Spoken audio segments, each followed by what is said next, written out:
This is part 3 of a 3-part series of looking at the product screen. In this part, we'll be looking at the product mode setting and also the product flags. Let's look at a product. We'll go into a product in a different way. If you've recently edited the product that you wish to go into, it will appear in the recent items list. You'll see here that the last product that I edited was Pepsi can. If I simply select that, the system will take me straight to that product, ready to edit. We will firstly look at the product flags. Always remember, if you are not sure about a setting on the screen, by simply putting your mouse over the top of that setting, a tooltip will appear and that will give you a short explanation of each of the options on the screen. Let's look at each one in turn. The first one is no receipt print. This simply tells the system not to print this product on the customer's invoice or receipt. It is important to remember that if you have remote printers, like printers in the kitchen or in the bar, that are printed automatically, it will always print on those printers. It is just the customer's receipt or invoice that is stopped from printing. The next one is oversell warning. The system can automatically warn an operator if a product is either out of stock or very low in stock. This is accomplished by firstly setting a venue-wide warning quantity. This is the warning quantity setting in the venue screen. What this will do is for any products that have the oversell warning flag on, if their stock on hand drops below this quantity, the operator will be warned.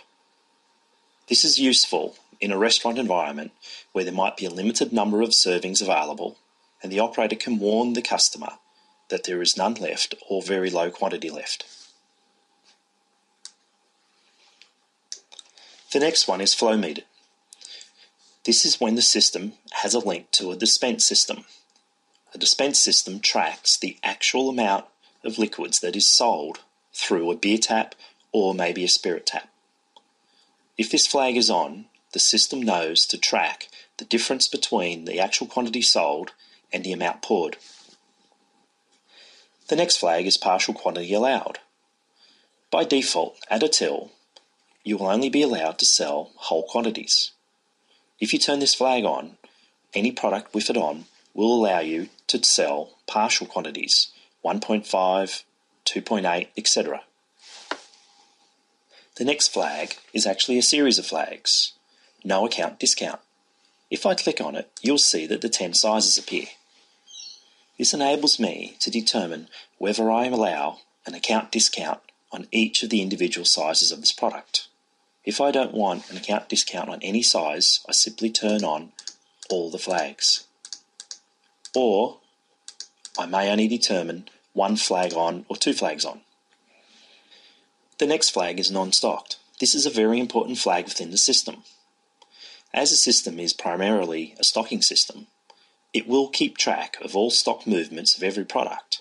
There are a lot of products in the system that you may not wish to track the stock of. This would include a lot of condiments that are merely cooking instructions, well done, medium rare, and also things like no salt, extra garlic, etc. It would also include made-up products like drink cocktails, where the actual cocktail is not stocked itself, just the ingredients are stocked. Also, most of your menu items would also be non-stocked. Products like roast lamb. Once again, if you wish to stock take your food, you would have the ingredients as being the stocked product. The actual menu items would have the non-stock flag turned on and the ingredients set for that product. The next flag is manufactured. This is a concept in the system that lets you have a product that is made up of ingredients, but instead of just selling the product and deducting the stock at that time, you can pre-create these products. An example of this might be first thing in the morning, you might bake 100 rolls. These rolls are actually manufactured at that time. It will deduct the stock of the ingredients out of the system. Then the rolls would actually have a stock on hand of 100, and as you sell them throughout the day, the system will deduct the stock. The next flag is scale product. The system supports having scales attached directly to the tills. If this flag is on, When you sell the product, the system knows to interrogate the scale to get the weight of the product. It will then work out the selling price based on the cost that you've set up. Normally, for a scale product, you would set it up by the kilo and then have a price by the kilo. The system will multiply out the weight and work out the selling price. The last flag is no reorder. This simply tells the system not to place this product on any automatic purchase orders or allow it to be on a manual purchase order. This is useful if you have decided not to sell this product in the future. That's the end of the product flags. That brings us to product mode. If we look at the product mode, you'll see there are 5 options: normal product, condiment product, package fixed, package selection, and comment display only. For the vast majority of products in your system, you would leave this as normal product. This means it is just a normal product that is bought and sold and is stocked within the system. A condiment product is a product that must be sold immediately after a normal product. This is usually used as a modifier for the normal product. The condiment product may have a price or may not have a price, and it works exactly the same as if you attached it to a base product using the condiments button. So, under what circumstances will we use the condiment product mode as opposed to attaching the condiments to the base product? If you have a very high number of modifiers that you wish to access, like no sugar, no salt, no garlic, etc., etc., etc., you may have hundreds of these that are available. Instead of attaching every one of these to every product, you can simply have those condiments put directly onto the keyboard under a button. If they all have the product mode set to condiment product, then the operator can easily add any number of these condiments to the base product. This also saves the operator being prompted every time they sell the base product. Only when they wish to add these sorts of condiments can they then just press the button and select the condiments they wish.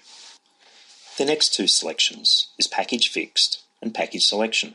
These are covered in a separate video, specifically covering packages within the system. The last one is comment display only.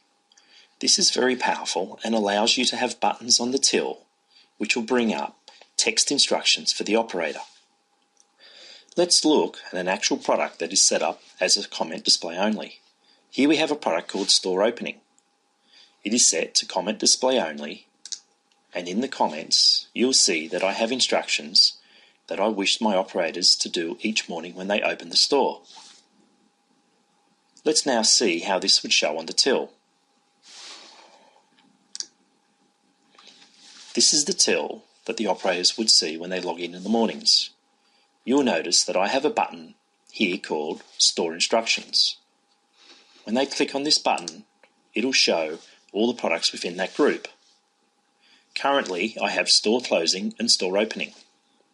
If we click the Store Opening button, which is the product that I just showed you, you'll see the comments as set up in the product.